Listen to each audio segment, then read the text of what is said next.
Halo sobat terkasih dalam Tuhan Yesus Kristus, berjumpa kembali dengan saya di channel ini. Terima kasih teman-teman telah mendukung perkembangan channel ini dengan cara subscribe, like, comment, share. Tuhan berkati kita. Sobat terkasih, lagi-lagi kita akan masuk dalam satu diskusi yang ilmiah yang mencerdaskan banyak orang, khususnya para polemikus, para muslim yang selama ini juga lebih dominan membahas tentang kekristenan. Nah, tugas kita adalah membukakan fakta-fakta yang ada supaya mereka agak sedikit bekerja lah. Tetapi alhasil teman-teman, mereka bukannya berbenah diri, tapi mereka malah mengamuk loh teman-teman. Nah, mari kita lihat dulu video berikut ini ya teman-teman. Jangan skip. Dengar teliti, pasang telinga dengan baik-baik. Jangan marah-marah, jangan lapor-melapor, seruduk segala macam itu. Karena orang yang mau cerdas, dia pasti menahan diri dan juga mau belajar dengan fakta-fakta yang dibukakan oleh orang lain. Ini dia videonya teman-teman. Muslim bang? Ya Muslim. Muslim. Ya, sudah menyimak dari tadi bang? Belum, baru menyimak. Baru menyimak. Jadi kita ini, tema kita malam hari ini bang, mengenai Muhammad dan umat Islam yang sangat ketakutan dan gemetar keringat dingin akan kebenaran dalam Taurat dan Injil. Tahu dari mana kamu?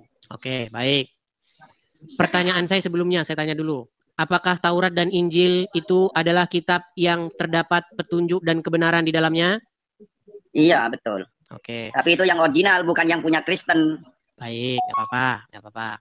Kitab yang baik, kitab yang terdapat petunjuk dan kebenaran itu, ketika itu dibawakan ke hadapan Muhammad, dibawakan ke hadapan Muslim, kenapa kalian ketakutan?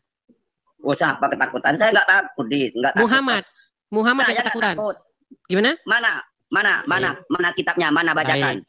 Kita akan bacakan riwayatnya sekali lagi ya teman-teman ya, karena kita selalu kedatangan pasien baru. Bacakan Arabnya, jangan terjemahnya. Baik. Jangan bikin malu kamu belajar Al-Quran sudah 13 tahun. Kita akan bacakan kisah itu. Kisahnya Arabnya, jangan terjemah. Saya tak mau dengar terjemah. Mau menyembunyikan kebenaran. Kalau Arabnya kan bisa bohong gitu. Mana bohong? Kamu kan sudah 13 tahun belajar Al-Quran. Otomatis kamu sudah pandai. Kitab kuning, kitab gundul. Baik, saya balik dulu ya. Jangan jadi pendusta kamu macam Tuhan Yesusmu. Baik. Udah mulai kesurupan ya, kesurupan. Iya, kamu yang kesurupan, bodoh. Nih, saya bacakan ya. Baca. Arabnya. Kenapa? Enggak mau bahasa Indonesia? Enggak mau lagi jadi orang Indonesia? Arabnya, sudah dengar dari tadi. Arabnya. Bahasa Indonesia takut. Arabnya, kamu yang takut berarti. Orang kamu yang jadi. Terjemahannya salah berarti nih. Arabnya. Terjemahannya salah. Mereka takut dengan bahasa Indonesianya teman-teman. Arabnya bodoh. Karena apa? Karena kalau dibacakan artinya orang Islam akan murtad. Murtad kamu yang murtad. Saya bacakan. Perhatikan. Dikisahkan ketika Umar bin Khattab datang menemui Rasulullah sambil membawa lembaran kitab Taurat. Dalam keterangan Jabir bin Abdillah, Umar datang membawa lembaran kitab Taurat dan meminta Rasulullah membacakannya sembari berkata, "Wahai Rasulullah, ini adalah lembaran kitab Taurat." Kemudian Rasulullah terdiam dan membaca kitab Taurat tersebut hingga raut wajahnya berubah. Lalu Abu Bakar As-Siddiq bertanya kepada Umar, "Apakah engkau tidak melihat raut muka Rasulullah?" Maka Umar bin Khattab melihat ke arah Rasulullah seraya berkata, "Aku berlindung kepada Allah dari kemarahan Allah dan Rasulnya. Kami ridho." Waduh, kembali ke belakang. Kami ridho katanya. Nih. Kami ridho bahwa Allah dan Muhammad adalah nabi kami. Saya tak paham kalau bahasa Indonesianya. Baca Arabnya. Aku berlindung kepada Allah dari kemarahan Allah dan Rasulnya. Kami ridho Allah sebagai Tuhan kami dan Islam sebagai agama kami, Muhammad sebagai nabi kami. Lalu Rasulullah pun bersabda, "Demi zat yang menggenggam jiwa Muhammad, jika Musa hadir di hadapan kalian, kemudian kalian mengikutinya dan meninggalkan aku, maka kalian akan tersesat." Buset, Muhammad nyesat-nyesatin Musa dan kitab Tauratnya, buset.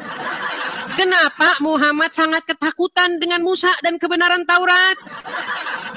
Silakan. Jawab. Baca Arabnya dulu kalau kamu pandai. Jawab, silakan. Kenapa kamu takut dengan terjemahannya? Kamu yang takut, baca Arabnya dulu. Baca Arabnya. Emang kamu tahu bahasa Arab? Tahu. Baik, coba artikan ini. Coba artikan ini. Perhatikan. Baca dulu. Makana, saya kutipkan ayat Al-Quran. Makana Muhammadun aba ahadin min rijalikum. Artikan. Itu kamu hafal. Itu kamu hafal. Ya, oke. Kamu kan ngerti bahasa Arab. Makana Muhammadun aba ahadin min rijalikum. Artikan.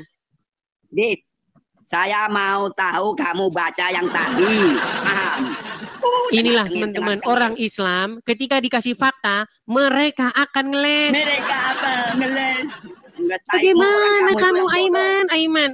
Orang kamu yang bodoh saya minta bodohnya di mana? Tadi. Kan sudah saya bacakan artinya. Saya mau Arabnya karena kamu. Emang kamu ngerti kalau dibaca Arabnya?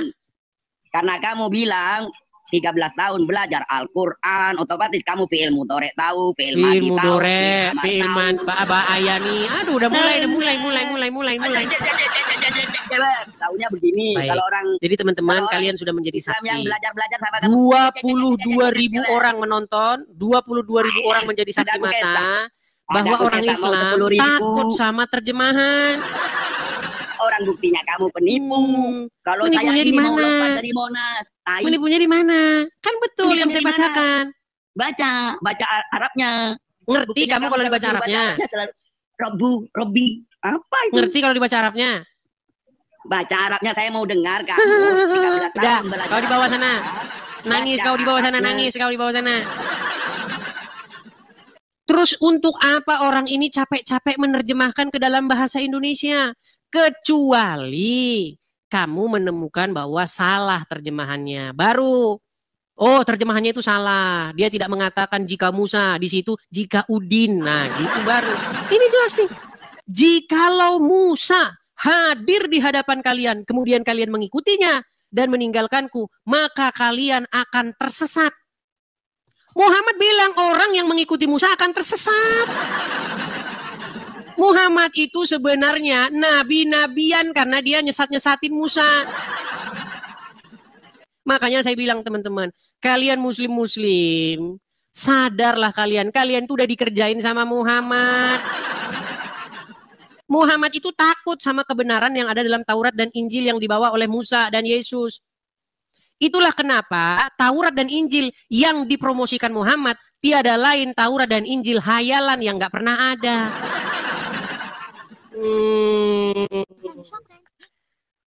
Hai Mila. Hai. Suaranya tidak terdengar. Emang iya? Terlalu kecil. Serius ini? Oke, sekarang udah. Mila mau apa? Mau PK. Iya, mau PK, nggak ada teman. Baik, saya temenin ya. Baik, teman-teman, kita PK ya. Oke. Berapa yang nonton di situ, Mila? Cuman dikit. Berapa orang? Tapi tiba-tiba jadi banyak. Kayaknya dari sebelah deh ke sini semua. Iya. Di sini yang menonton itu 23.600 orang. Iya, banyak kali. Iya. Gini, Mila. Kan mana tahu PK sama Abang tiba-tiba. Ya gimana Bang? Baik. Abang menyanyi. Nggak tuh kontennya nyanyi Bang. Iya, Mila. Di sini, terima kasih. Mila, di sini saya lagi membahas mengenai agama. Kamu kan sebagai seorang muslimah nih. Ya, Oke. Pernah tahu nggak bahwa Al-Quran mengatakan bahwa di dalam Taurat dan Injil itu terdapat petunjuk dan cahaya? Iya Bang.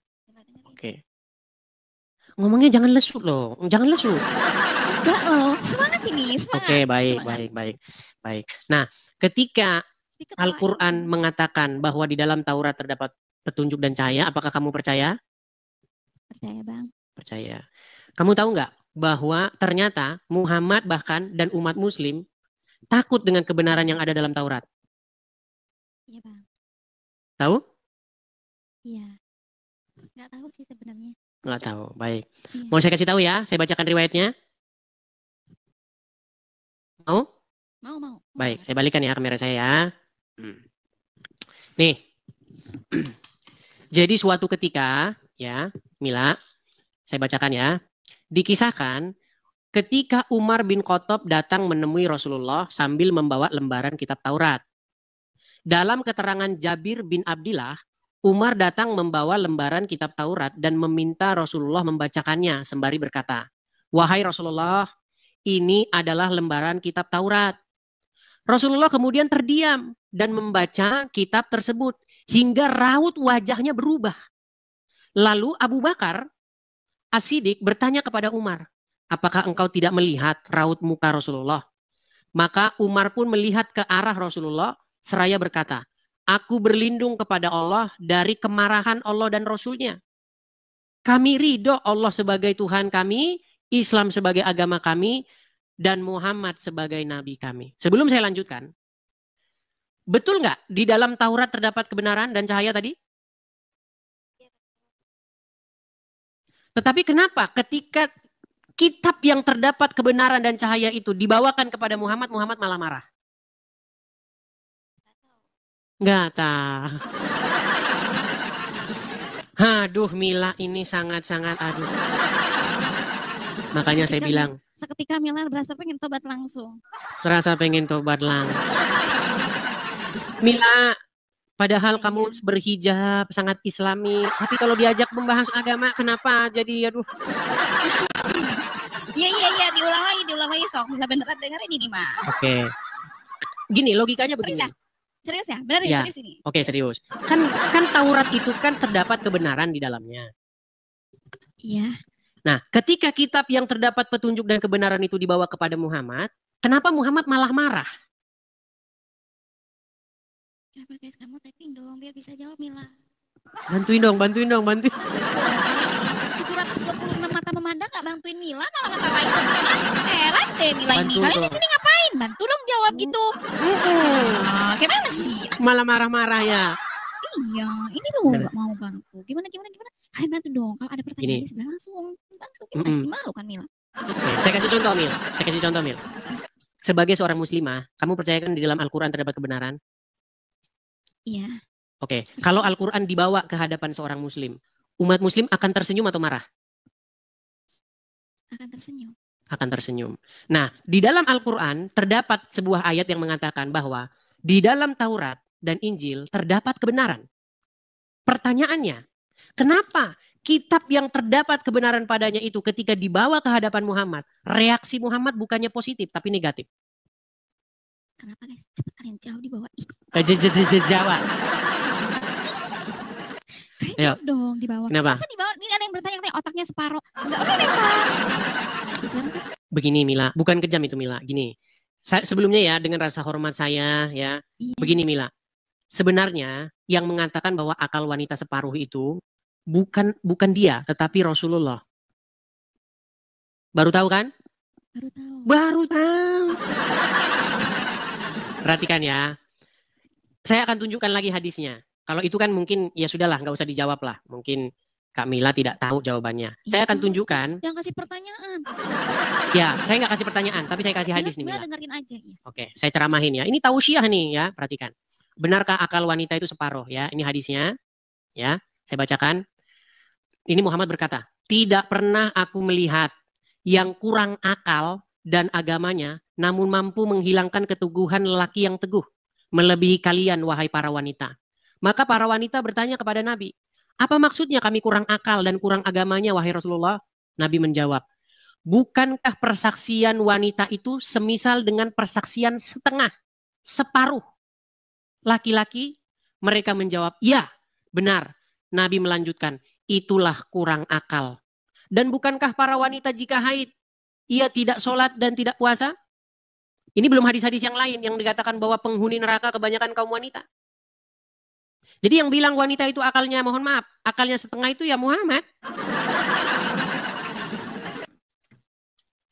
Coba, gimana tanggapanmu sebagai seorang muslimah? Apa? Sekarang kalau Mila yang bertanya, boleh nggak? Kebetulan nih ada bang di sebelah.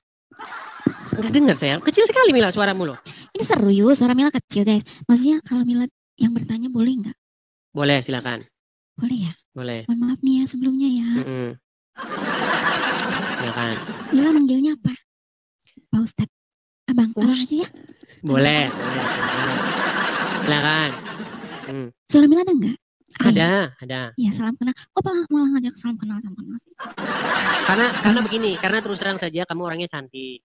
Makanya banyak yang langsung terpincut-pincut melihat kamu. Kita bayar minimal. Silakan. Bang. Kenapa di agama Islam itu laki-laki bisa berpoligami? Kenapa di dalam agama Islam itu bisa berpoligami? Baik, saya tunjukkan dalilnya. Baik ya. Saya tunjukkan. Saya balik kamera saya. Siapa Lihat ya. Kalau kita ngomong berdasarkan dalil semua. Nih. Dalam surat Al-Ahzab ayat 51.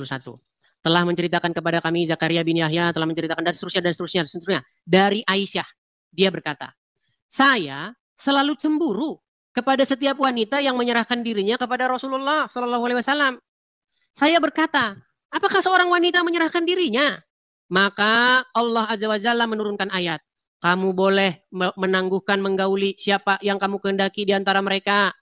Dan boleh pula menggauli siapa-siapa yang kamu kehendaki. Dan siapa-siapa yang kamu ingini untuk menggaulinya kembali dari perempuan yang telah kamu cerai. Maka tidak ada dosa bagimu. Surat Al-Ahzab ayat 51. Saya, maksudnya Aisyah berkata, demi Allah, saya tidak melihat Rabbmu kecuali sangat cepat memenuhi keinginanmu. Kata keinginan ini, di dalam bahasa Arabnya di sini kalau kita cek, hawa. Nih ya. Hawa ika. Jadi pertanyaanmu tadi, kenapa laki-laki boleh berpoligami? Karena Allah sangat sigap untuk memenuhi hawa nafsu laki-laki. Loh, iya gimana? Itu katanya begitu, kata Aisyah. Bahkan saking pedulinya Allah dengan hawa nafsu laki-laki yang begitu besar, saya akan tunjukkan ya, apa yang akan diberikan Allah kepada pria-pria, kepada orang-orang yang bertakwa. Coba ya, saya putarkan. Tapi jangan kaget kalau saya putarkan ya. Hei, kita akan putarkan. Muslimin. Tapi kata Rasulullah, kesibukan para lelaki nanti di dalam surga adalah, malu saya ceritakan ya. Mau terus? Kesibukan para lelaki yang masuk surga di surga adalah memecah perawan istri-istrinya. Habis malam pertama, dapatkan perawan istri, selesai, dia perawat lagi. Gitu. Bagusnya ibu-ibu gak ikut dengan pengajian ini. Ini khusus bapak-bapak. Kata Rasulullah, maaf ini hadisnya sore, tolong baca nanti dalam kitab Tamasya ke Surga oleh Syekh Ibnul Qayyim Al-Jauziyah. Judul aslinya adalah Hadil Arwah ila Biladil Afrah. Rasul berkata, maaf, zakar laki-laki ketika dia berdiri karena syahwat selama 70 tahun berdirinya.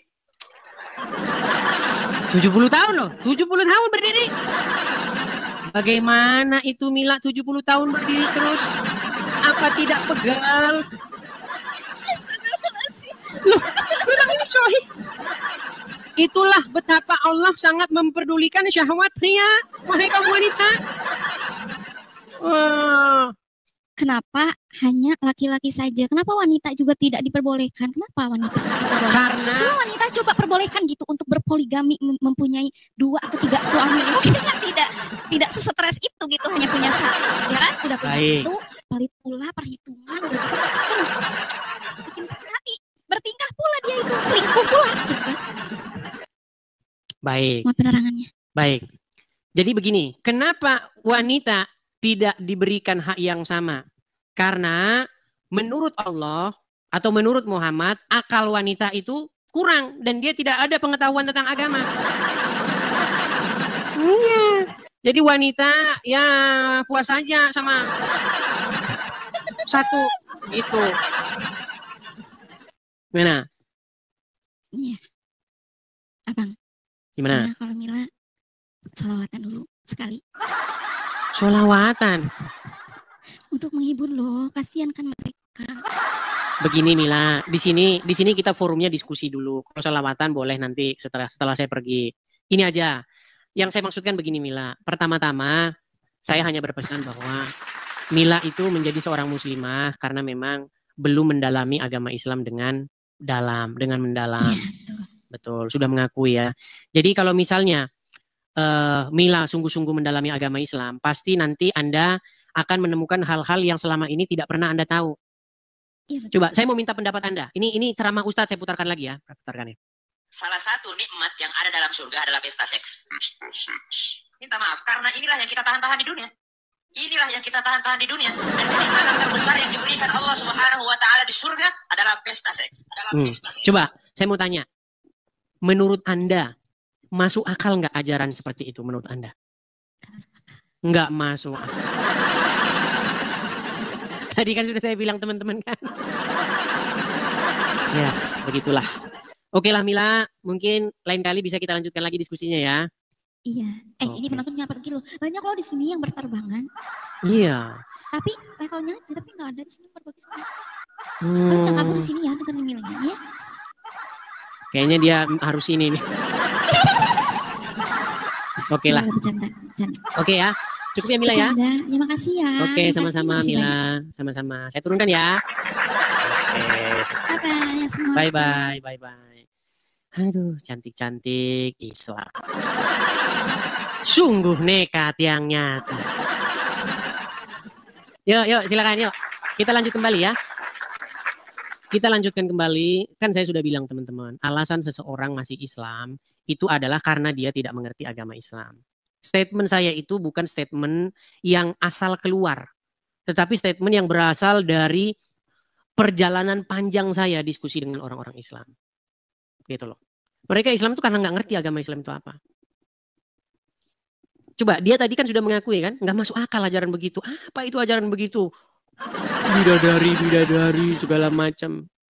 Ya kan? Yuk, silakan. Kita lanjutkan kembali. Ada Gaf YP. Ini Gaf YP ini gede ini followersnya, 25.000. 25.000 sudah bisa kita kategorikan sebagai followers besar ya. Ya, Gaf YP. Oke, terpental Gaf YP. Kita kasih naik ada Kinawa.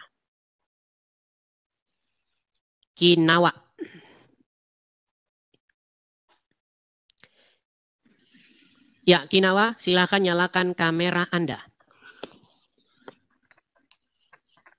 Halo Kinawa. Nah, ini orang-orang dinaikkan. Ayo teman-teman, bantah dong ya. Kalau kalian bisa membantahnya, berikanlah bantahannya. Yuk, kita kasih naik ada Hansen. John Galingging. Waduh, saya pencet Jansen tapi masuknya John Galingging. Ya, John Galingging, silakan nyalakan kamera, Bang. Halo? Jangan dibisukan, Bang. Abang ngajukan permintaan naik. Saya naikkan malah membisukan diri gimana? Horas. Silakan nyalakan kamera. Muslim atau Kristen? Mualaf. Baik, silakan nyalakan kamera dulu. Masuk kok. Marparanya si Galingging sama si Putar. Alamak, Jang malah Marta Rombo kita. Bang, salah sebelum kita bahas. Sebelum kita bahas kan nggak salah kita Marta Rombo dulu. Betul. Tapi di sini bukan ajang Marta Rombo, Abang. Ada nanti di forum-forum Tarombo. Silakan Marta Rombo lah kalian di sana. Gue turunkan dulu ya Bang ya. Aduh. Oke Bang. Siap. Oke. Gue turunkan dulu. Aduh, susah ini teman.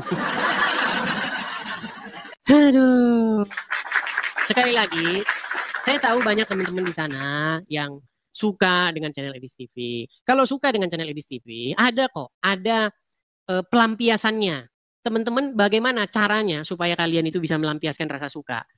Kalian kan waktu nonton, kalian akan menemukan momen-momen yang menarik. Karena nggak semua durasi dalam 2 jam itu kan semuanya menarik, nggak. Ada momen-momen tertentu. Tangkaplah momen-momen itu. Tangkap, biasanya ya bikinlah video 1 menit saja. Kemudian upload di media sosial kalian.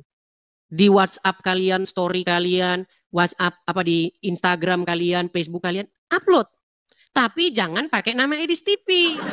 Pakai nama kalian sendiri. Biar nggak makin banyak nih nama-nama Edis TV. Karena udah terlalu banyak akun Edis TV. Jadi orang bingung mau cari yang mana yang asli. Itu caranya kalau kalian mau mensupport. Ya. Atau kalian kalau tidak bisa melakukan yang seperti itu, kalian sibuk sekali, tap layar, follow, share, itu juga bisa. Ya kan? Atau kalau kalian punya berkat berlebih, ada juga untuk kolektor. Kita mau dirikan rumah apologet di sini supaya kita punya tempat sendiri. Ya. Boleh kalian support. Mampir saja ke beranda, lihat di profil saya itu. Ya. Ada kok semua di situ ya. Jangan naik kemudian jadi acara kita jadi terjeda gitu loh. Nih, saya tampilkan ya bagi yang nggak sempat mampir ke profil. Nih, teman-teman bisa mensupport Edis TV, ada kolektor di Edis TV ini untuk mendirikan rumah apologet tuh. Teman-teman tangkap layarnya, screenshot. Ya. Silakan ditangkap. Kalau teman-teman nanti ada berkat berlebih, teman-teman bisa support saya. Kita lihat lagi ada program diriin rumah apologet, teman-teman. Bagi teman-teman yang nonton di YouTube saya yang asli, juga bisa lihat tuh ada tulisannya juga di situ, tulisan berjalan. Zelle juga bisa bagi teman-teman yang di US. Ya, kalau nggak di US nggak tahu Zelle itu apa. Kalau teman-teman di US pasti tahu apa itu Zelle. Kalau nggak, Anda nggak tahu. Anda kira nanti itu gorengan atau apa gitu. Ya. Oke, kita lanjutkan kembali. Saya minta sekali lagi teman-teman yang Kristen, tahan diri, berikan kesempatan kepada yang Muslim untuk naik ya. Oke, kita kasih naik ada Nur Cahaya. Nur Cahaya. Kok malah pendim? Oke, pendim. Pendim 588, Muslim Bang? Oke, terpental lagi. Kita kasih naik ada Nur Cahaya. Ya, selamat malam. Ya, Nur Cahaya, silakan. Selamat malam juga. Silakan nyalakan kamera Nur Cahaya. Nih, lagi nyalain. Silakan. Susahnya mau naik ke Abang Edis nih. Gini, yang bikin napasnya mikrofon agak dijauhkan karena napas Anda bernapas sampai. Karena aku pakai masker. Ya, begini. Kenapa susah naik? Karena saya sudah bilang, yang Kristen-Kristen jangan naik. Karena mereka maksa naik, akhirnya ngantrinya jadi panjang. Jadi susah orang mau naik. Oke, Nur Cahaya Muslim. Aku sebenarnya Muslim, Bang. Sebenarnya, coba jangan bernapas dulu. Karena begini, suaramu begini loh. Gitu. Coba agak jauhkan dulu. Jauhkan mikrofonnya. Begini. Ah, ya. Oke. Saya dengar kok. Jangan terlalu dekat. Oke. Iya, dengar. Apa maksudnya sebenarnya Muslim? Muslim, aku dari lahir Muslim. Ya, cuman tempat kerja aku, kawan-kawan aku tuh banyak Kristen. Dan aku sering kan kayak bos aku mau ibadah, aku disuruh tuliskan untuk temanya aku mau pakai ibadah nanti malam. Dan secara nggak langsung aku mempelajarin. Dan setelah bimbang di hati saya itu udah lama. Aku keluar dari tema ya Bang ya. Ini masalah pribadi saya. Terus kurang lebih setahun lah aku menonton Bang Edis TV. Nah di situ aku mulai berani. Yang sudah lama aku pendam itu sudah sekitar 10 tahunan. Cuman aku nih jadinya kayak ngambang. Islam enggak, Kristen belum disahkan di Kristen, keluarga besarku Muslim. Dan aku sendiri pribadi udah nggak ngikutin di syariat-syariat Islam itu sendiri. Jadinya aku nih bingung. Cuman beberapa teman saya banyak yang mendukung, mau ngajak untuk membaptis dan segala macam. Cuman saya sendiri belum punya keberanian untuk keluarga besar saya gitu, Bang. Baik. Jadi banyak wanita-wanita seperti Anda, ya, Kak Nur Cahaya. Tiap hari hampir di sini sekarang sudah banyak orang yang bersuara karena selama ini tidak berani bersuara. Tapi di channel saya ini tidak boleh ngaku-ngaku. Nggak boleh ngaku-ngaku. Kalau cuma ngaku-ngaku semua orang bisa. Muhammad juga bisa kalau cuma ngaku-ngaku. Nah, sekarang begini.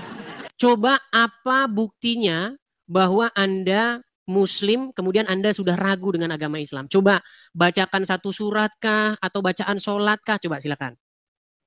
Ya, sholat 5 waktu hafal, sholi fardu, maghribi salasa rakaatim mustaqbilal kiblati ada alillahi ta'ala. Yasin pun aku hafal. Coba surat Yasin, coba. Yasin wal Qur'anil Hakim innaka laminal mursalin ala siratil mustaqim tanzilal azizir rahim. Sah, sudah cukup. Sah. Coba, apa yang membuat Kak Nur sekarang itu berat mau masuk Kristen? Enggak berat sih, cuman enggak berat. Berarti tinggal masuk Kristen aja. Hati saya memang udah mau, cuman keluarga besar saya bakal dikucilkan, saya pasti bakal dibuang dari keluarga besar saya. Memang saya udah curhat sama beberapa teman Kristen saya, itu memang akan menjadi suatu perjalanan hidup kamu yang ibaratnya Tuhan Yesus aja bisa disalib. Itu penyalipan itu, ibaratnya kamu harus bisa melalui itu. Dan cuman pada dasarnya, pada kenyataannya nggak segampang itu gitu loh. Dan harus ada orang yang benar-benar mendampingi saya sampai saya benar-benar sah di Kristen itu sendiri. Oke. Tapi ngomong-ngomong, mohon maaf nih, masih single? Ada suami. Udah ada suami. Suami Muslim? Suami pun sama seperti saya. Oh sama, dua-duanya sama. Nah, sebenarnya ada sih kalau wanita ya.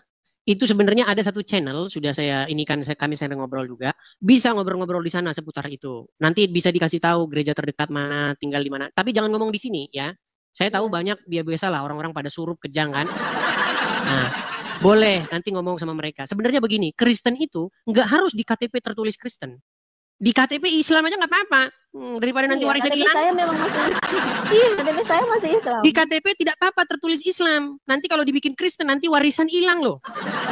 Nah, biar saja KTP-nya yang Islam. Biarin aja yang beragama Islam KTP-nya, orangnya jangan beragama Islam. Gitu. Jadi bagaimana caranya? Kita itu harus cerdik. Kita itu juga harus bijak gitu loh. Bisa kita menjadi Kristen, tetapi kan tidak harus sampai mengalami hal yang seperti yang tadi Kak Nur ceritakan. Menjadi Kristen itu kan bukan hanya sekedar administrasi, tapi menjadi Kristen itu bagaimana menghadirkan Yesus di dalam hidup kita. Bagaimana kita itu menjadi orang yang seperti Yesus. Iya. Begitu. Makin mengasihi orang tua, makin mengasihi keluarga, ya kan? Seperti itu. Nanti akan melihat dari perubahan itu sendiri.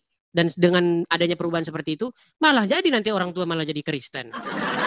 Begitu. Semoga saja. Iya, pelan-pelan lah gitu. Enggak harus sampai saya Kristen. Karena Kristen itu bukan soal ngaku-ngaku begitu, enggak. Atau di KTP-nya berubah gitu, enggak. Kristen itu enggak soal begitu. Begitu. Iya benar. Ya itu sih lebih ke kapan ya saya ini bisa. Sudah beberapa tahun ini memang saya menunggu saatnya yang tepat kapan saya ini nggak ngambang gitu. Iya. Banyak yang inbox saya juga sih memang. Cuman daerahnya tuh beda-beda. Kalau yang di daerah Sumatera Selatan itu sudah inbox, Bang. Kalau ada yang dari daerah Sumatera Selatan, coba ini saya khusus yang peduli dengan orang-orang yang dari Muslim, mantan Muslim begitu. Cuman daerah-daerah lain juga ada, Tangerang ada. Nah, cuman nanti Kak Nur di mana nanti boleh nanti inbox nanti saya kasih. Ada satu channel itu kumpulan perempuan-perempuan di sana yang mantan muslim pada kumpul di situ tuh, tempatnya Kak Yuli. Oh iya. Boleh nanti gabung-gabung cerita di sana sesama kaum wanita kan begitu. Boleh. Tapi intinya sudah nggak percaya lagi dengan agama Islam ya? Udah beberapa tahun saya ninggalkan kayak sholat dan lain-lain udah enggak. Ya, banyak kekecewaan saya di Islam itu sendiri. Betul. Saya lulusan dari MTS sekolah Islam, terus SMA juga di Islam dulu. Iya. Apa hal-hal boleh cerita nggak hal-hal yang membuat Kak Nur ini akhirnya meninggalkan agama Islam? Banyak dari awal saya kerja itu udah sampai sekarang udah berhenti ya, itu bos saya sendiri emang Kristen dan secara nggak langsung kadang minta tolong, saya nanti malam mau ibadah temanya ini tolong tuliskan ya, kamu Muslim nggak apa-apa kan? Nggak apa-apa bos, kan cuma sekedar nulis aja, tapi secara nggak langsung saya mempelajari Alkitab itu. Dan kayak banyak pantesan teman-teman ustadz takut kalau orang Islam megang Injil dan Taurat, takut meninggalkan agama Islam. Iya. Padahal di Al-Quran jelas dikatakan di dalam Taurat dan Injil terdapat kebenaran, tapi ustadz takut. Nah. Iya, dan kayak banyak kayak waktu saya sekolah di sekolah pesantren, kayak hal-hal yang sudah besar nih kan ku ingat, jadinya kayak hal bodoh yang pernah ku pelajarin. Hal-hal kayak ya misalnya ini pembelajaran tentang hubungan intim suami istri itu saya dari SMP kelas 3 di MTS kelas 3 itu udah diajarkan.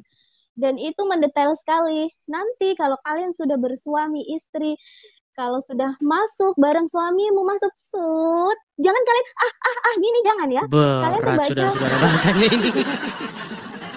Sampai segitunya bahasanya. Iya, itu ustadzku sendiri yang ngajar dan masih ingat jelas di otak. Dia bilang gini, kalau sudah keenakan jangan teriak kayak gitu ya, tapi baca subhanallah walhamdulillah wala ilaha illallah dan sebutlah nama Nabi Muhammad sallallahu alaihi wasallam. Ingatkan itu ke nabi kita. Jadinya kayak kita kalau berhubungan dengan suami istri jangan merasakan kenikmatan yang enak, tapi merasakan mengikuti menyebut Muhammad. Menyebut sunnah Rasul kita, menyebut nama Nabi kita. Memang. Itu teman-teman bahasan orang Islam ini memang ya seputar itu ya teman-teman ya. Karena memang ustadznya langsung coba ya kalian dengarkan lagi ya. Ini paling senang saya dengar ceramah ini. Pernah dengarkan? Yang ada dalam surga adalah pesta seks. Minta maaf karena inilah yang kita tahan-tahan di dunia. Inilah yang kita tahan-tahan di dunia, dan kenikmatan terbesar yang diberikan Allah Subhanahu wa taala di surga adalah pesta seks. Iya. Aku sendiri kalau dengar ceramah yang model-model kayak gitu kayak langsung enak, jijik gitu loh. Apalagi banyak sekali kejadian-kejadian yang ustadz cabulin santri-santriwatinya. Kayak Iya, gitu saya tuh juga heran ibadahnya ya. Ini jijik semacam gitu. ini semacam satu fenomena yang sudah terjadi terus menerus. Bahkan zaman saya masih kecil, saya masih ingat. Saya masih kecil dulu. Saya masih ingat dulu. Itu Pak Haji anu itu, kasusnya memperkosa santri-santrinya di penjara itu. Zaman saya masih kecil. Bayangin, saya sudah dengar berita itu. Pak Haji ini di penjara gara-gara melecehkan santri-santrinya. Udah tahun 2025 masih terus-terusan terjadi.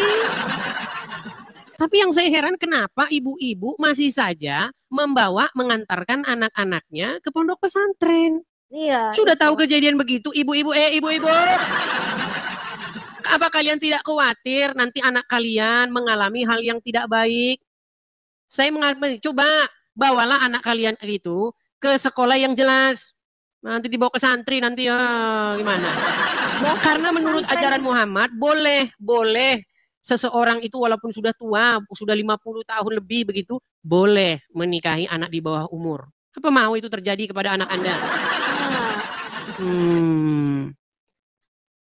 Dan sebenarnya tuh ada sih pelajaran Islam yang mungkin mengajarkan hal-hal yang baik. Tapi di luar dari itu semua kayak ajaran yang sangat menohok dan menjijikkan itu diulang-ulang itu diceramahkan. Itu yang bikin saya kayak enek gitu loh. Dan kayak seolah-olah sedikit-sedikit bawa-bawa agama, sedikit-sedikit bawa nama agama. Dan bahkan teman-teman di sekeliling saya sendiri, emak-emak sendiri, sok-sok suci, sok-sok baik, tapi munafik bawa-bawa nama agama, itu paling nggak suka sekali. Ya, karena begini Kak Nur, orang Islam itu bukan dia kalau korupsi banyak. Pejabat-pejabat negara kita, pejabat-pejabat kita yang duduk di pemerintahan-pemerintahan, kalau yang korupsi namanya Muhammad, banyak namanya sangat Islami. Korupsi, Kalau Angelina Sondak korupsi, berhijab. Coba Angelina Sondak ya, setelah dia mualaf, pakai jilbab, takut makan babi. Tapi kalau korupsi, lanjutkan. Saya cuma mau bilang begini, orang Islam itu kenapa sih takutnya itu cuma makan babi? Tapi kalau korupsi, gosip, gibah, jalan terus. Tapi memang Muhammad sendiri yang mengatakan, barang siapa yang mengucapkan syahadat itu, 2 kalimat itu, dia masuk surga. Sekalipun dia berzina, sekalipun dia mencuri. Nah, dan surga itu ada 7 tingkatan. Surga ke-1, ke-2, ke-3, ke-4 sampai ke-7. Dan mereka di surga itu katanya, di surga mereka itu diberikan gadis-gadis yang berpayudara besar. Itu enak sekali aku melihatnya. Banyak orang Islam tidak tahu itu loh Kak Nur. Bahwa Allah itu akan memberikan rewardnya berupa gadis-gadis yang susunya gede. Nah. Tapi Muslim nanti bilang, orang ini memfitnah. Ya gimana kamu tidak katakan saya memfitnah? Orang kamu baca Arabnya, nggak kamu baca terjemahannya? Kenikmatan yang tidak didapat di dunia. Jadi saya sarankan kepada teman-teman Muslim, kalau baca Quran, bacalah artinya. Kan ada lagunya itu. Tombo ati ono 5 perkarane. Sing pertama baca Quran dan maknanya disuruh membaca. Biar apa? Biar tahu kamu bahwa di situ tertulis bahwa kamu akan diberikan gadis-gadis dengan payudara yang besar. Gimana? Betul. Apa tidak hatimu terobati kalau kamu dijanjikan gadis-gadis yang berpayudara besar? Mungkin bagi sebagian orang yang over kayak gituan dia merasa wow, senang sekali udah membayangkan. Jadi ya seperti itulah. Padahal kalau kita membaca hadis-hadis, kenikmatan tertinggi menurut hadis tersebut itu memandang wajah Allah. Di antara kenikmatan-kenikmatan surga itu, yang paling puncak itu adalah memandang wajah Allah. Tapi kesibukan umat muslim di surga bukan memandang wajah Allah. Kesibukan para lelaki dalam surga memecah perawan. Jadi ternyata mereka tidak suka memandang wajah Allah. Itu membuktikan bahwa umat muslim di surga pun melakukan perbuatan yang musyrik. Karena mereka tidak menyibukkan diri dengan memandang wajah Allah. Tetapi mereka menyibukkan diri dengan memecah perawan. Berpesta. Iya, berpesta itu. Tadi kan sudah kita putarkan videonya.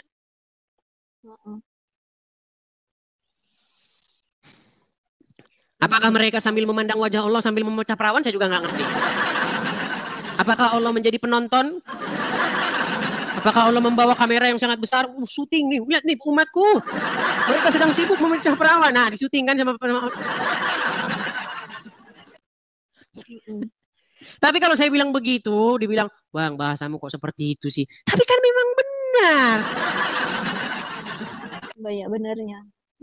Makanya disitulah saya kurang ininya dari meragukan hal-hal yang seharusnya kita lebih pelajari ke hal-hal yang positif, yang baik-baik. Hal-hal sepele yang diulang-ulang kayak apa wanita kalau sedang haid nggak boleh begini, harusnya seperti ini, aturan-aturan yang bahkan Muhammad mengklasifikasi wanita, anjing hitam dan keledai itu dalam satu kelompok yang membatalkan sholat. Aisyah aja sampai protes itu. Mengapa kamu samakan kami kaum wanita dengan anjing, katanya. Loh, ada ayatnya. Bagaimana Aisyah berkata demikian? Nih, bentar ya, saya tunjukkan ya. Bentar.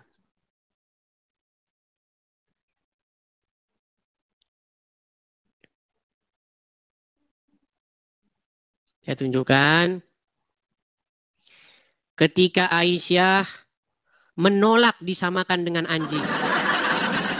Nih, perhatikan ya. Disangkain saya bohong, teman-teman. Ketika istri Rasulullah yang menolak perempuan disamakan dengan keledai dan juga anjing, ada juga nih, saya bacakan. Aisyah adalah sosok kritikus hadis ulung. Banyak kisah Aisyah yang mengkritik beberapa periwayat hadis yang dilakukan oleh sahabat. Beberapa hadis yang diriwayatkan tersebut biasanya dianggap oleh Aisyah kurang lengkap atau sang sahabat tersebut kurang memahami konteks. Nih saya bacakan ya. Nih. Dikisahkan dalam Al-Jabah, apa ini ya? Iradi dan seterusnya ditulis oleh Badruddin dan seterusnya dikisahkan dari Abu Hurairah, Umar, Ali bin Abi Thalib dan seterusnya. Perhatikan apa kata Aisyah. Ada sebuah hadis berkata begini, 3 hal yang dapat membatalkan sholat seseorang, yaitu perempuan, keledai, dan anjing hitam. Mendengar hadis tersebut, Aisyah kemudian marah kepada Abu Hurairah karena telah menyamakan perempuan dengan keledai dan anjing hitam. Tapi Aisyah mau marah gimana? Yang ngomong Muhammad? Yang ngomong Muhammad. Aisyah berkata, betapa buruknya kalian yang menyerupakan kami dengan keledai dan anjing. Nah loh. Jadi mau pilih mana? Mau pilih Aisyah apa mau pilih Muhammad? Kalau mau ikut Aisyah, ikutin omongan Aisyah. Kata Aisyah, Allah tidak pernah dilihat oleh dia selain daripada menuruti hawa nafsunya Muhammad. Serba salah.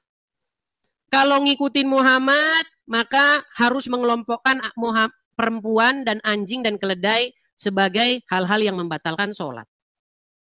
Kalau ngikutin Aisyah ngomong, aku tidak pernah melihat Tuhanmu, Tuhannya Muhammad, selain daripada begitu cepat menuruti hawa nafsunya Muhammad. Dilema. Benar. Begitu. Oke, kita kasih kesempatan kepada yang lain ya, Kak Cahaya Nur Cahaya. Boleh, Bang Ades. Oke, saya turunkan dulu ya. Terima kasih, selamat malam. Boleh nanti, mungkin nanti ada yang inbox yang Kristen, yang terutama yang wanita ya. Kalau yang laki-laki dicuekin aja. Yang wanita-wanita itu biasanya nanti ada yang khusus di bagian-bagian pekerjaan seperti itu. Nah, Oke? Ya, boleh. Oke. Boleh, Bang. Baik, saya turunkan ya. Terima kasih, saya turunkan.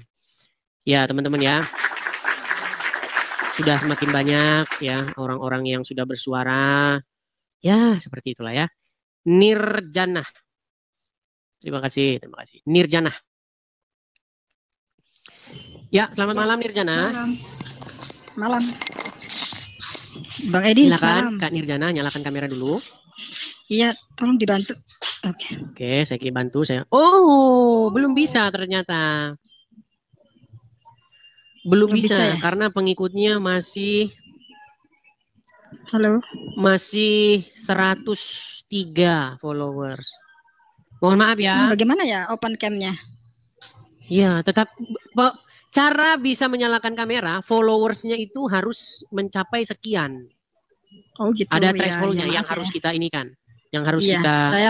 Saya mau bilang ini sih Bang Edis, saya kan mualaf, jadi saya jadi kecewa jadi mualaf karena pernah nonton ini Bang Edis bilang apa namanya berdusta. Muslim itu berdusta dalam beberapa hal gitu. Ternyata saya masuk Islam tuh karena saya cinta betul dengan suami saya.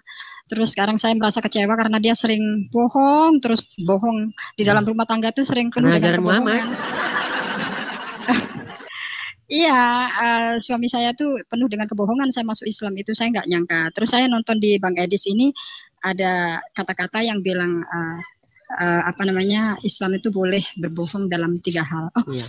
jadi saya tanya di suami saya, kamu berbohong tuh demi kebaikan? Pernah dia bilang gitu. Iya. Oh, jadi sekarang saya baru sadar Bang Edis karena saya mau kembali lagi ke Tuhan Yesus gitu. Saya Ya, merasa pelan-pelan lah. berdosa. Iya. Pelan-pelan. Bila perlu diajak suaminya juga untuk sadar dan bertobat dari ajaran Muhammad. Iya. Baik. Tapi Saya gini sampaikan itu. Kak Nirjana, Iya. karena kita ada Iya, Dek. peraturan bahwa yang naik itu wajib menyalakan kamera. Jadi nanti kalau sudah Tapi bisa ini nggak menyalakan bisa. kamera, baru bisa naik lagi ya. Baik, terima kasih. Oke, saya Selamat turunkan malam ya. ya. Oke, baik. Ya. Shalom, selamat malam, saya turunkan. Ya. Ya, teman-teman ya, mohon maaf sekali, peraturan adalah peraturan teman-teman. Jadi kalau teman-teman mau naik, pastikan kamera sudah bisa dibuka ya. Followers Anda harus mencapai berapa gitu, jumlah tertentu gitu. Beda-beda karena ada yang 500 sudah bisa, ada yang 1000 baru bisa. Gitu. Ya, Linda, silakan nyalakan kamera. Linda. Halo. Linda sudah naik, jangan malah dibisu-bisukan. Nah, tahu kan? Oke, kita kasih naik ada ini ada Amira Yasmin. Aduh, bentar. Ini banyak teman-teman yang Kristen, tolong dong teman-teman, jangan naik teman-teman yang Kristen. Jadi yang mau Islam yang mau naik itu malah terhalang-halangi loh ya. Amira Yasmin, silakan nyalakan kamera. Nah,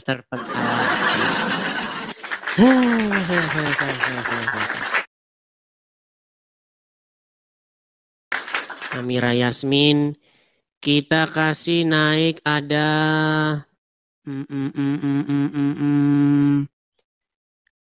sebentar. Ada yang nelpon teman-teman. Ada yang menelpon. Saya tidak bisa ditelepon ya. Kalau lagi siaran saya tidak bisa ditelepon. Karena kalau saya angkat nanti terputus siaran kita teman-teman. Kita kasih naik ada Acang Saputra. Oke, Acang Saputra. Oh ini ya sudah. Acang Saputra, selamat malam. Maaf bang, saya orang Kristen. Salah kepencet tadi.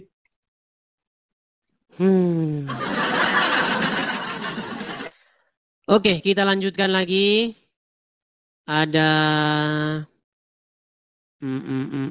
sabar ya. Gabil Setiawan. Gabil Setiawan.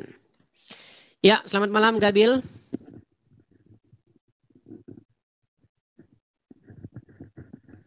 Gabil, Anda sudah naik, jangan dibisu-bisukan.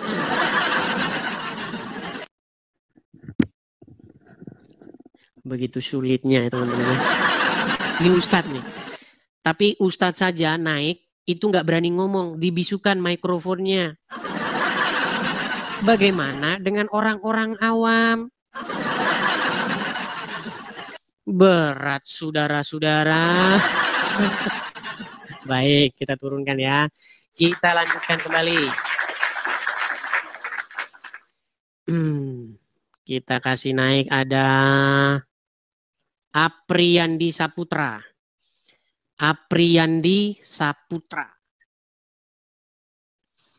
Ya, Apriyandi Saputra, selamat malam.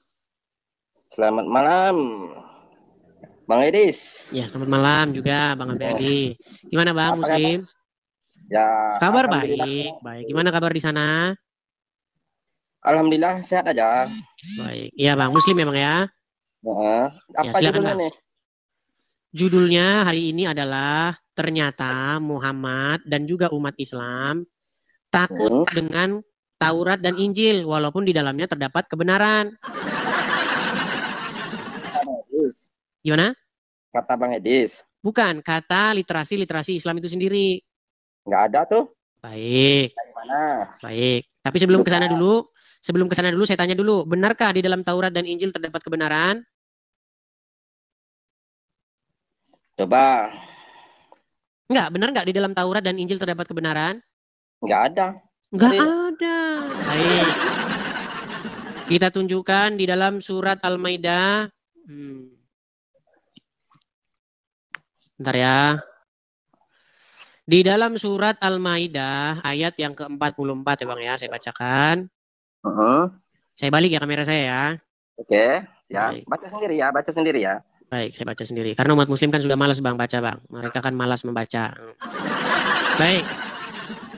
Ini surat Al-Maidah ya. Surat Al-Maidah. Surat An-Nisa ya, ayat yang ke-46. Dan kami teruskan jejak mereka dengan mengutus Isa putra Maryam. Membenarkan kitab yang sebelumnya, yaitu Taurat. Dan kami menurunkan Injil kepadanya. Di dalamnya terdapat petunjuk dan cahaya.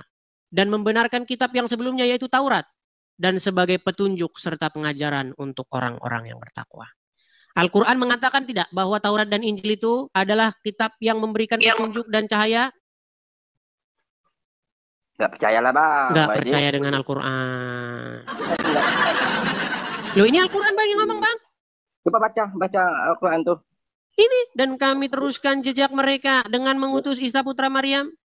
Betul. Baca tuh yang ada di situ Bang. Al-Quran tuh baca. Iya, sebelumnya saya tanya dulu, Anda percaya dengan ayat ini nggak? Ya percayalah Bang. Oke, di sini dikatakan bahwa dalam Taurat dan Injil terdapat petunjuk dan cahaya? Karena itu kan bisa diedit Bang. Diedit. Baik. Kita balikan dulu ya, kita balikan ke depan biar nanti saya nggak dibilang edit ya. Saya balikan. Surat An-Nisa. Bentar ya. Waduh, memang mereka ini sangat nekat yang nyata ya. Ya memang nyata Bang. Muslim itu nyata nekatnya. Al-Maidah 44. Nih ya, sudah saya ketik ya Bang ya di sini ya. Al-Maidah 44 ya. Kita pencet. Oke. Keluarkan Al-Maidah 44. Kita bikin terjemahan dulu, terjemahan. Terjemahan.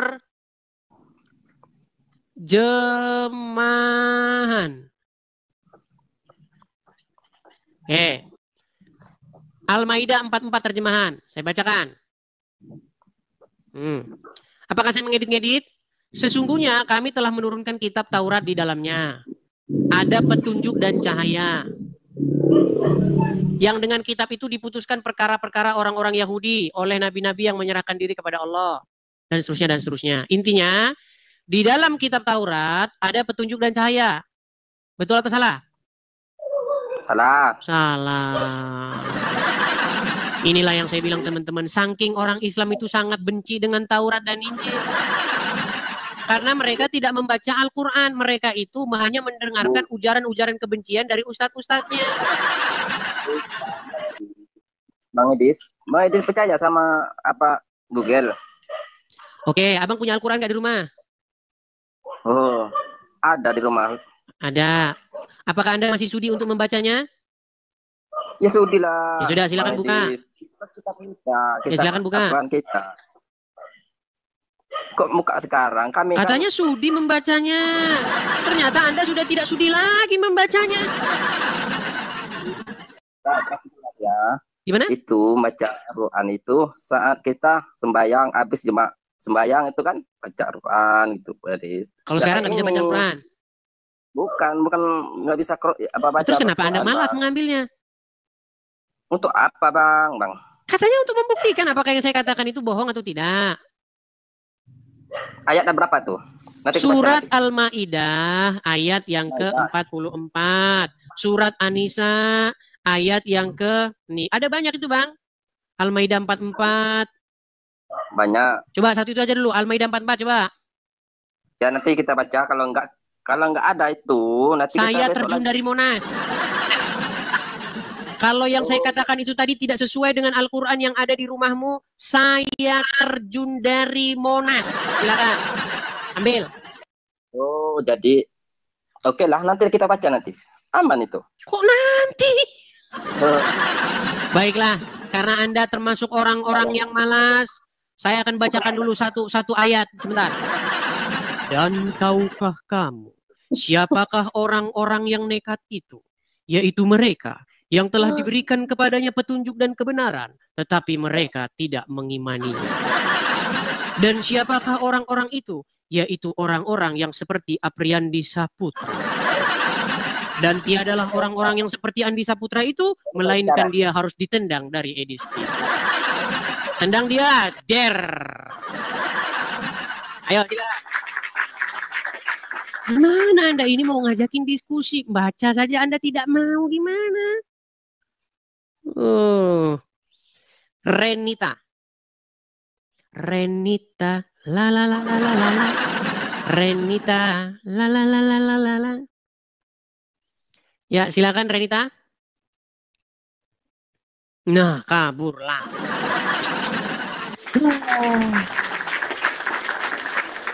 Kita kasih naik ada Aditya. Aditya, oh malah Budi Utomo. Budi Utomo, ini sekolahan yang tukang kalau di Jakarta ini. Selamat malam. Budut perang sama ini kerjaannya. Silakan. Budi Utomo Muslim, Bang. Halo? Buddha, Bang. Oh, Buddha. Boleh menyalakan kamera, Bang? Buddha, Bang, Buddha. Ya, boleh menyalakan kamera. Bisa dibantu, Bang? Saya bantu dari... Oh, belum bisa, Bang. Anda belum bisa menyalakan kamera karena followers masih 140, akun baru ini. Di sini mohon maaf, Bang, syaratnya di sini. TikTok, Bang. Ya, di sini syaratnya itu harus bisa menyalakan kamera. Kalau Abang baru bikin TikTok, itu nggak bisa. Anda harus punya TikTok tuh yang asli, ori, sudah lama dipakai, begitu. Mohon maaf ya, Bang ya. Gitu ya, Bang ya. Iya, mohon maaf sekali, Bang. Mohon maaf sekali, Bang. Karena udah peraturannya, Bang. Kita sudah bikin peraturan. Kalau mau naik ke sini, pakailah akun asli, pakailah akun yang sudah lama Anda pakai. Ya kan, teman-teman Anda juga sudah banyak di dalamnya, begitu ya. Yuk.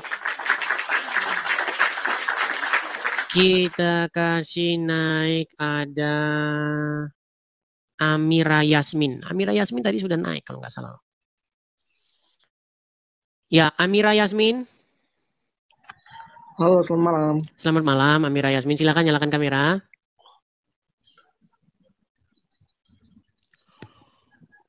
Aduh, udah mulai nguap. Ya, Amira Yasmin Muslim, Bang. Iya, Muslim. Tapi wajahnya kenapa separuh, Bang? Separuh wajah. Ya, coba, Bang, agak naik sedikit, Bang. Iya, agak naik sedikit. Agak naik, Bang, sedikit, Bang. Jangan malu-malu, Bang. Masa jadi orang Islam malu sih, Bang? Iya, ada. Gimana? Gimana, Bang? Ya, apa temanya, Bang? Jangan beginilah, Bang, wajahnya, Bang.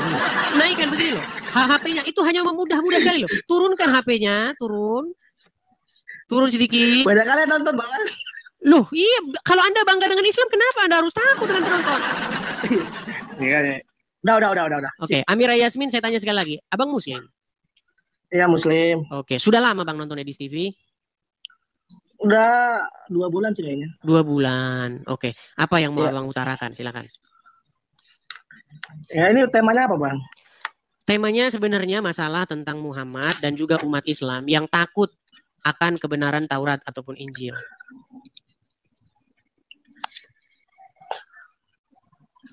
Ya. Lanjut, Bang. Gimana? Kenapa Muhammad takut dengan kebenaran Taurat dan Injil dan juga umat Muslim? Kenapa dia takut, Bang? Ya itu, makanya itu yang saya tanyakan. Saya juga baru dengar juga ini ayatnya ini. Oke, pernah dengar bagaimana ada sahabat Muhammad yang membawa kitab Taurat ke hadapan Muhammad? Belum. Oke, jadi dalam riwayat tersebut, sahabat tersebut membawa kitab Taurat kepada Muhammad dan menyuruh Muhammad untuk membacanya. Tetapi ketika Muhammad membacanya, raut wajah Muhammad itu berubah, marah dia. Ya. Nah, lalu karena akibat kemarahan dari Muhammad itu, sahabat yang membawa kitab Taurat itu berkata, "Aku ridho Muhammad sebagai nabiku." Nah, takut dia. Iya, saya percaya Muhammad nabiku. Nah, yang menjadi pertanyaan begini, bukankah di dalam Al-Quran terdapat ayat yang mengatakan di dalam Taurat itu terdapat petunjuk, pengajaran, cahaya, kebenaran. Tapi kenapa ketika kitab itu dibawa ke hadapan Muhammad, Muhammad malah jadi marah-marah?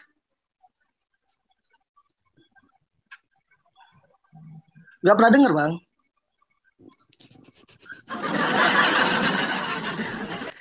Oke lah, abang belajar dulu lah ya agama Islam bang ya. Iya, iya, iya. Oke lah, belajarlah dulu bang. Nanti kalau kita terus-teruskan, banyak lagi nanti yang inbox saya. Dimarahin terus, kamu beraninya ya sama orang Islam yang nggak tahu apa-apa. Begitu loh. Abang ada masalah apa dengan Islam? Ada masalah apa? Nggak ada masalah apa-apa bang. Hanya Kenapa selalu menghina begitu? Menghina? Iya, kenapa selalu menjelek-jelekan? Coba, di mana bang menjelek-jelekannya bang? Ya bang, kayaknya tiap hari saya lihat itu menghina mulu. Tujuan abang apa ya bang? Oke, baik. Saya tanya dulu sama Anda. Apa definisi menghina? Ya menghina, menjelek-jelekan Nabi Islam. Menjelek-jelekan. Ketika saya mengatakan bahwa Muhammad menikahi anak di bawah umur, apakah itu fakta atau merupakan fitnah? Itu fakta itu. Fakta. Ketika saya mengatakan Muhammad menyuruh orang yang sakit minum kencing onta, apakah itu fakta atau fitnah? Kayaknya itu fitnah itu. Nggak mungkin dong. Bukan, nggak masuk logika bang. Iya, makanya saya bilang alasan Anda masih Islam karena Anda belum tahu Islam itu apa. Seandainya Anda tahu Islam itu apa, di detik itulah Anda akan meninggalkannya. Baik. Kita akan tunjukkan bahwa minum kencing onta itu adalah ajaran Muhammad. Anda tidak percaya kan? Saya balik ke kamera saya. Oke, oke. Anda tidak bilang tidak masuk akal. Nanti setelah Anda tahu itu Muhammad, tiba-tiba masuk akal. Makanya orang Islam kalau udah ngomong Muhammad, akalnya udah nggak dipakai lagi. Baik.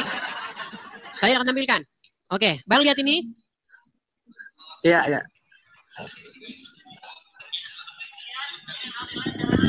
Pak Putri nih, sudah mau bersedia nih.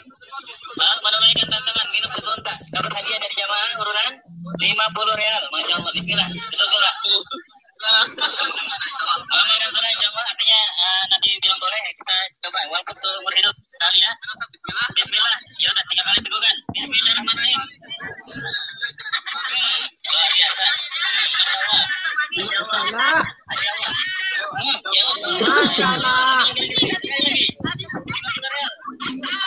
Masya Allah.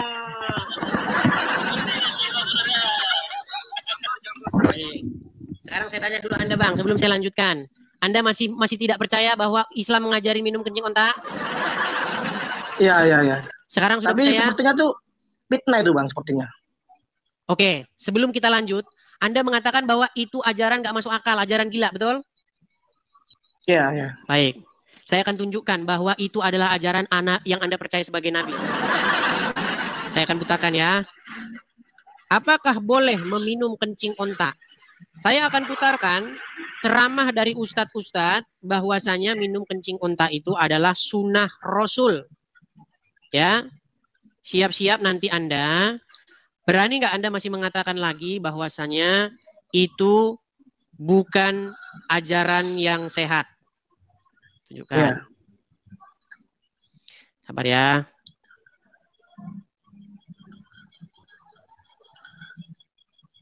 Kenapa mereka mau Bang minum kucing unta? Yang malu siapa?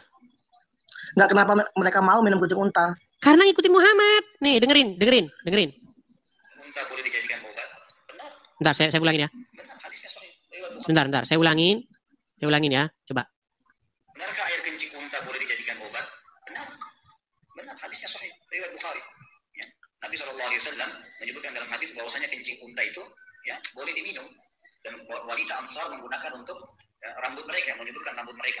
Sebagian ulama menukil mengatakan apa hikmahnya kenapa kencing unta itu bisa diminum, gitu kan? Dan seterusnya, Anda. Sekarang Anda sudah percaya bahwa itu ajaran Muhammad? Ya menurut saya kalau beneran itu ucapan Nabi Muhammad, menurut saya Nabi Muhammad kan juga manusia Bang ya. Mungkin dia nggak salah, nggak luput dari salah Bang ya. Berarti mungkin dia lagi Muhammad, berarti ajaran Muhammad error, nggak masuk akal, nggak sehat gitu ya? Iya, bukan masalah errornya, mungkin kan dia manusia. Tiba-tiba ya. kan, tiba-tiba. Karena selama ini kan Muhammad itu Tuhan kalian. Coba dengar. Bang, saya mau Anda konsisten dengan ucapan Anda. Barusan tadi ada katakan bahwa, ini dia kepalanya begini, saya ikutin aja lah, nah ini, begini karena begini. Oh iya, barusan tadi Anda mengatakan bahwa pinter kali apa ini? Iya, karena Anda begini terus kok, gimana? Gini, barusan tadi Anda katakan bahwa ajaran minum kencing onta itu ajaran nggak sehat, nggak masuk akal, betul? Iya. Nah, ternyata setelah didapati bahwa itu ajaran Muhammad, kesimpulannya adalah Muhammad menurut Anda mengajarkan ajaran yang tidak sehat. Setuju? Ya seharusnya kita kan bisa memilih, Bang. Ya, Enggak, sebelum dulu, menurut Anda, berarti menurut nalar Anda, Muhammad mengajarkan hal yang nggak sehat, betul? Ya siapa tahu itu teman-temannya yang fitnah, Bang. Nah, kan? Memang berat, teman-teman. Ya bukan, Bang. Saya kan berat.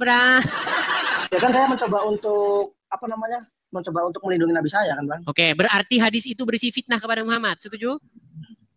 Ya setuju, mungkin fitnah itu. Kalau hadis itu berisi fitnah kepada Muhammad, masih pantaskah Anda menyimpan buku itu di rumah?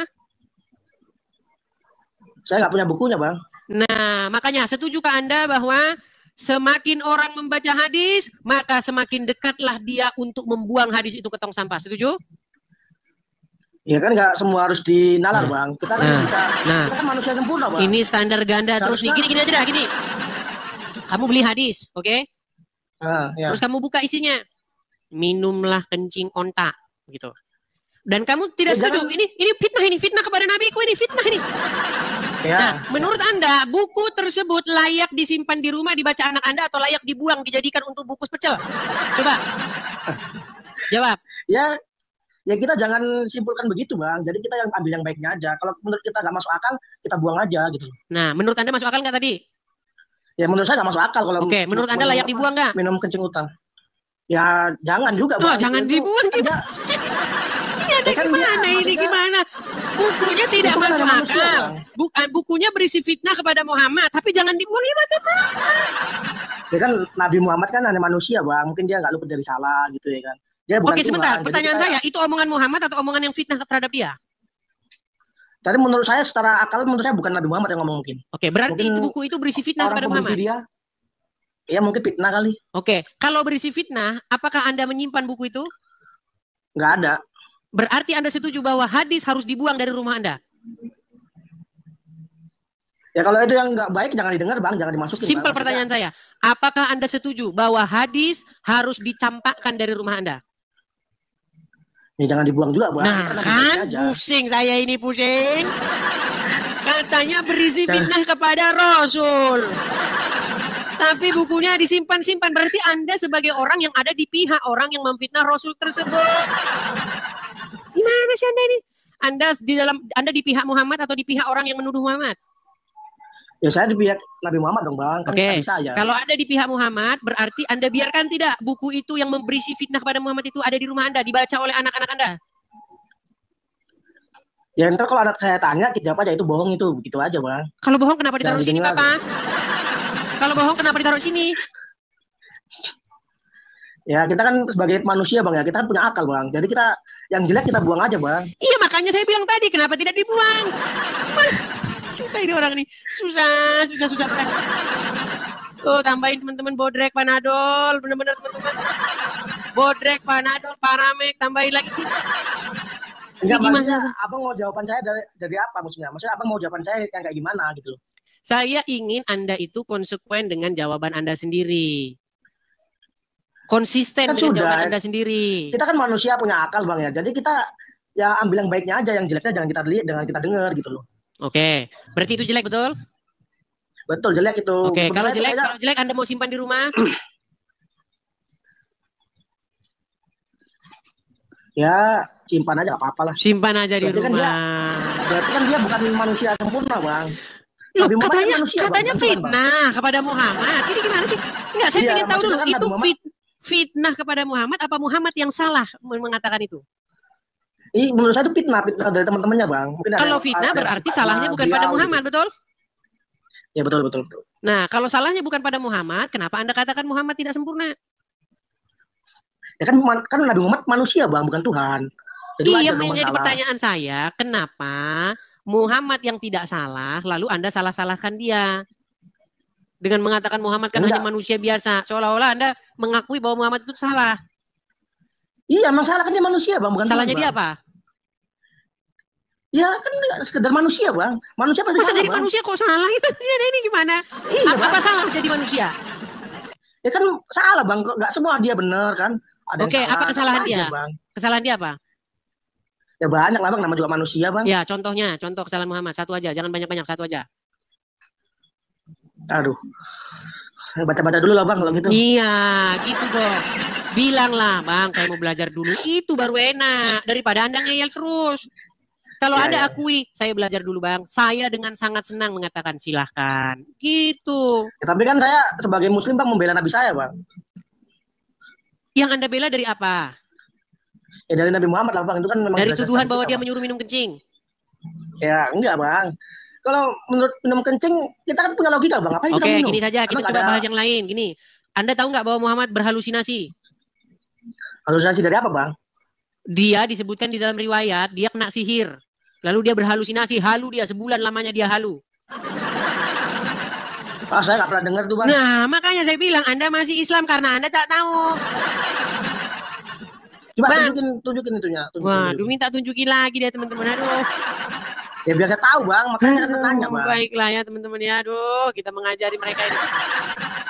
Baik. Ajarilah bang, biar pintar bang. Baik. Saya bukakan hadisnya ya. Ya siap. Dampak dari Muhammad kena sihir, perhatikan ya, perhatikan. Nabi SAW pernah disihir oleh Lubab bin Aqsam, orang Yahudi. Ya. Nabi SAW sebulan teman-teman nggak sadar, nggak tahu apakah sudah kasih giliran istrinya atau belum. Sampai kali istrinya ingatkan, ya Rasulullah belum Anda datang ke tempat kami. Seperti itulah. Maka yang terjadi pada saat itu, Nabi SAW berdoa kepada Allah setelah sebulan. Jadi sebulan, dia tidak tahu dia itu ngerjain apa. Berhalusinasi dia. Contoh misalnya, apakah dia sudah tidur dengan istrinya Aisyah atau belum, dia nggak tahu. Namanya halu. Sebulan dia halu. Coba, sekarang Anda sudah akui nggak bahwa Muhammad halu? Enggak. Nah, enggak lagi. Baik, kita tunjukkan lagi. Memang luar biasa mereka ini teman-teman ya. Saya putarkan lagi. Kalau cuma satu orang yang ngomong mungkin Anda nggak percaya ya. Kita putarkan yang lain ya. Benarkah Muhammad pernah kena sihir dan dia berhalusinasi? Baik. Saya itu tidak mau ngomong sendiri omongan saya. Pasti kalian tidak percaya. Nih, perhatikan. Saya putarkan ya. Jadi pernah beliau diambil rambut. Bentar. Tapi guruku Ustaz Maulana, Ustaz Anas Kurdi, Mas Soni dan seluruh guru-guru kami yang menyaksikan Islam itu indah hari ini. Disebutkan bahwa baginda Nabi Shallallahu Alaihi Wasallam pernah terkena sihir yang mengirimkannya bernama Labid al-Asam. Jadi pernah beliau diambil rambutnya, kemudian dimasukkan, disimpul sampai 11 simpul, lalu dibuang ke dalam yang namanya sumur, salah satu sumur pada saat itu yang ada di kota Madinah. Dibuang ke dalam sumur tersebut, ketika dibuang ke dalam sumur tersebut, akhirnya sumur ini sampai berwarna kemerah-merahan. Jadi disebutkan bahwasanya ketika turun ini yang namanya rambut Rasulullah SAW bersama dengan kurma, dipakainya kurma kering untuk yang namanya bahan untuk yang namanya menyimpul-nyimpul rambutnya Rasulullah SAW. Dan efeknya kepada baginda Nabi SAW, Rasulullah itu sampai demam tinggi sehingga berhalusinasi. Jadi bukan berhalusinasi. Sudah diakui sekarang Muhammad halu? Itu halusinasinya berapa lama bang? Sebulan, udah dibilang sebulan. Dia sebulan lamanya halu. Kok bisa lama sekali sebulan bang? Makanya itu. Dia halu bang, mungkin cuma 2 hari kali. Sebulan gimana sih lamanya? Aduh, saya puterin lagi ya. Aduh, udah dibilang sebulan kok. Gimana sih Anda ini? Perhatikan. Salah kali Ustadz itu bang, salah kali Ustadz itu. Sebentar ya, nih. Bahan untuk yang namanya menyimpul rambutnya Rasulullah SAW. Dan efeknya kepada baginda Nabi SAW, Rasulullah itu sampai demam tinggi sehingga berhalusinasi. Jadi bukan. Baik. Berapa lama dia berhalusinasi? Perhatikan. Berhalusinasinya dia selama sebulan. Perhatikan. Nabi SAW pernah disihir oleh Lubab bin Aqsam, orang Yahudi. Ya.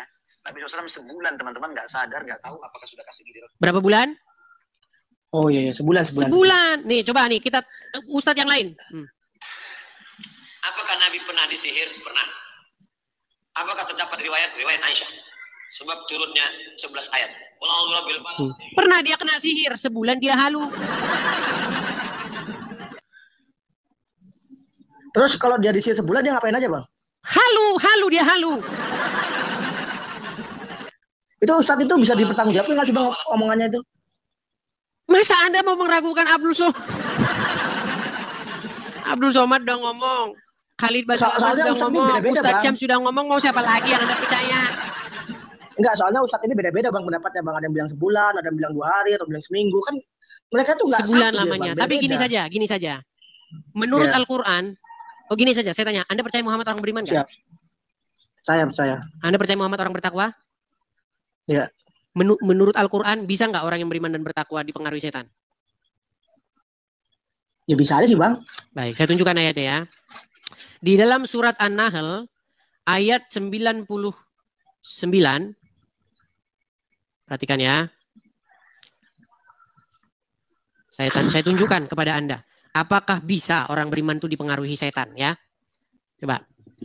Ini surat An-Nahl ayat 99. Coba Anda yang baca.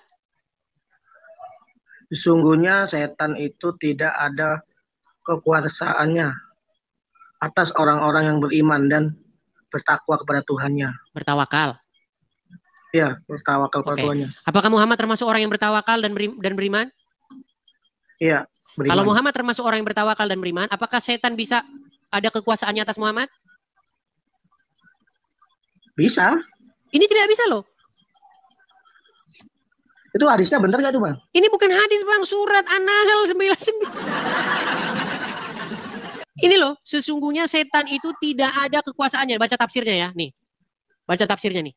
Sesungguhnya setan tidak mempunyai kemampuan menguasai orang-orang. Aduh. Nah.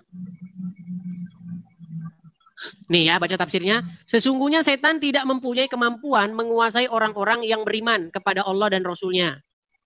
Dan kepada Tuhan mereka. Jadi menurut ayat ini, bisa nggak setan mempengaruhi? Ya harusnya nggak bisa sih Bang. Nggak bisa. Sekarang saya tanya, Muhammad kena sihir? Ya. Sihir dari mana? Dari Yahudi. Iya, dari setan bukan? Iya, dari setan. Dari setan. Muhammad kena pengaruh setan? Iya. Nah, berarti kesimpulannya Muhammad termasuk orang yang beriman atau bertawakal nggak? Beriman Bang. Nah, tuh. Berat, ya kan Nabi Muhammad berat. Berikanlah ya, saya Bang. bodrek teman-teman. Ya bukan Bang. Ini Nabi bagaimana? Manusia, Bang. Abang aja yang tadi katanya dia beriman dan dia bertawakal. Kalau beriman dan bertawakal tidak bisa kena pengaruh setan. Gimana sih?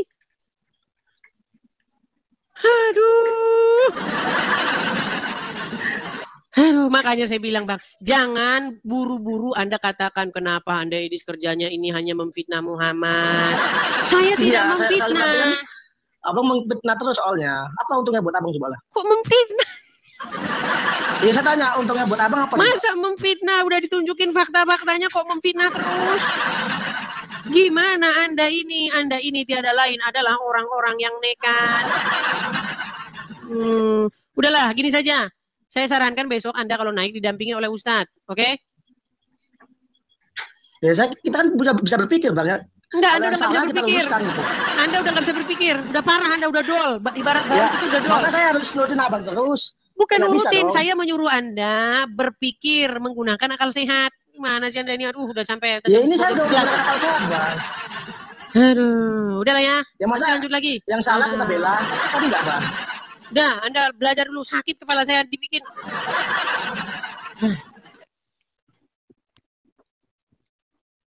Sampai lelah dan haus. Baik teman-teman terkasih, kira-kira apa respon teman-teman ketika mendengarkan diskusi yang lumayan hangat barusan? Berikan tanggapan teman-teman di kolom komentar.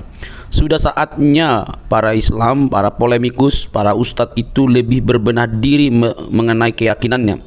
Jangan terlalu sibuk membahas tentang kekristenan. Jangan terlalu sibuk membahas tentang Alkitab yang bukan kitab sucimu. Kerjaan mereka kan di setiap channel mereka adalah membahas kekristenan, seolah-olah mereka lah yang paling berhak dan paling paham tentang Alkitab. Lalu mereka membuat itu di dalam setiap hal yang mereka lakukan. Kalau kita dengar baik-baik, mereka pintar? Enggak juga. Mereka hanya pintar comot-comot lalu sama-samakan, bahkan memaksa bahwa nabinya itu dinubuatkan di dalam Alkitab yang notabene mereka sudah tuduh palsu. Tapi ketika ditanya mana yang asli, mereka sama sekali tidak dapat membuktikan akan hal itu. Maka disebutkan mereka jago bernarasi tapi tidak bisa membuktikan narasi itu benar. Itu seperti orang yang bermain-main saja gitu ya, bermain saja tapi dianggap benar gitu. Anehnya Pernyataan-pernyataan mereka itu dipercaya banyak orang yang mungkin juga sama-sama buta ya. Makanya saya bilang bahwa mereka sudah saatnya berbenah diri dan mempelajari keyakinannya dengan lebih teliti, mempertanyakan segala sesuatu yang berkaitan dengan iman Islamnya, mempertanyakan moral nabinya, mempertanyakan tentang hadisnya. Benarkah seperti itu? Jangan sampai para ustadz itu lebih sibuk membahas kekristenan karena merasa aman, lalu mereka mengabaikan kitab suci mereka. Karena kalau mereka lebih kritis, maka mereka akan mendapatkan situasi yang berbeda. Karena di antara sesama mereka belum tentu cukup berani untuk membuka tabir kebenaran bagaimana itu Islam yang sesungguhnya. Karena fakta sudah terjadi bahwa ketika ada orang jujur dan mempertanyakan iman Islam, maka yang terjadi adalah mereka mendapatkan hal-hal yang kurang baik di tengah-tengah diri mereka, dan itu sudah pernah saya bahas di dalam satu topik ya. Teman-teman yang terkasih dalam Tuhan Yesus Kristus, maka ketika apologetik Kristen ini mempertanyakan segala sesuatu yang berkaitan dengan iman saudara, ya jangan baperan dong, jangan kepanasan. Mungkin Anda tidak mendapatkan literatur atau Anda begitu buta, taunya hanya hafal doang, ikro dan lain sebagainya itu ya, menghafal cara penyebutannya, cara pelafasannya begitu ya. Akhirnya habis waktu, tidak lagi menemukan apakah kitab suci ini sesuai dengan fakta historis atau hanya cuma untuk diberikan lalu dihafalkan yang tak pernah habis-habisnya begitu ya. Semoga bukan demikian. Tapi faktanya teman-teman bahwa Ustadz Musnir juga sudah mengingatkan bahwa kita jangan seperti burung beo ya. Kita suka menghafal tapi kita senang berbahasa Arab tapi kita tidak mengerti artinya, kan itu celaka teman-teman. Nah, lewat kehadiran apologetik Kristen ini kiranya dapat membenahi diri kalian supaya lebih melihat apa yang harus kalian pelajari dan bagaimana iman Anda yang sesungguhnya. Jangan sampai kalian itu sibuk sekali mencari dan menunjuk kesalahan-kesalahan dalam kitab suci orang yang sebenarnya tidak ada kesalahan di dalamnya. Semua hanya halusinasi yang kalian tampilkan, tetapi itu cukup dianggap benar oleh para pengikut kalian yang juga sama-sama mungkin buta. Oke teman-teman, saya berharap ini menjadi PR bagi teman-teman. Ingat, Yesus Kristus Tuhan kami itu dia mati dan bangkit. Dia tidak hanya mati, tapi dia bangkit dari kematian untuk menunjukkan kemenangan sejati atas kuasa dosa. Dosalah yang membuat manusia binasa. Dosalah yang membuat manusia itu kehilangan kemuliaan. Tetapi Kristus menyelesaikan hutang dosa itu dengan cara mati di kayu salib. Tentu yang disalib itu adalah kemanusiaannya, seperti kata firman Tuhan.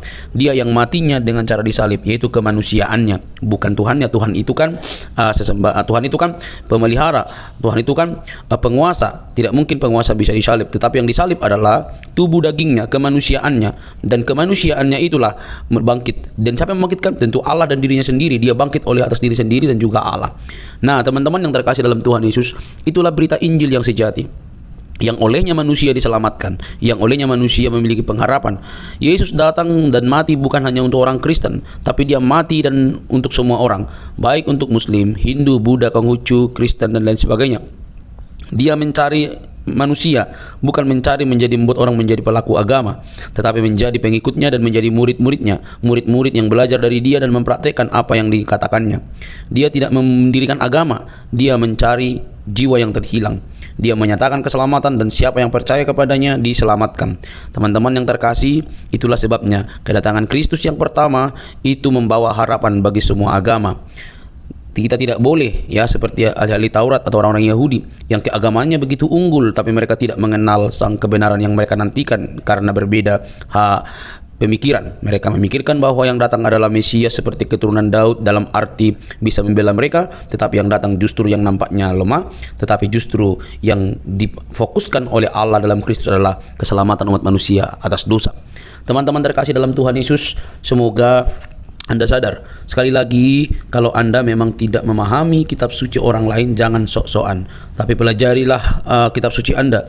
Carilah pembuktian-pembuktian yang ilmiah, termasuk arkeologi yang berkaitan dengan agama Anda. Jangan sampai Anda didapati buta, tidak bisa mempertanyakan iman Anda. Mengutip salah satu perkataan dari Profesor Buya Syakur, beragama itu seperti memegang bara. Dipegang salah, dilepas salah. Jangan takut murtad, kata dia. Teman-teman terkasih, semoga video ini mencerdaskan kita. Ingat, Yesus berkata dalam Injil Yohanes 3:16, karena begitu besar kasih Allah akan dunia ini berarti semua manusia, sehingga ia telah mengaruniakan anaknya yang tunggal, supaya setiap orang yang percaya kepadanya tidak binasa, melainkan beroleh hidup yang kekal. Hidup kekal di dalam Kristus Yesus. Percayalah, biarlah keselamatan itu kalian terima dan kalian diselamatkan. Sampai ketemu di video selanjutnya. Jangan lupa untuk men-share video ini dan mendukung seluruh apologetik Kristen supaya berkiprah melalui media, sehingga ada banyak orang yang dicerdaskan di zaman internet ini. Tuhan memberkati.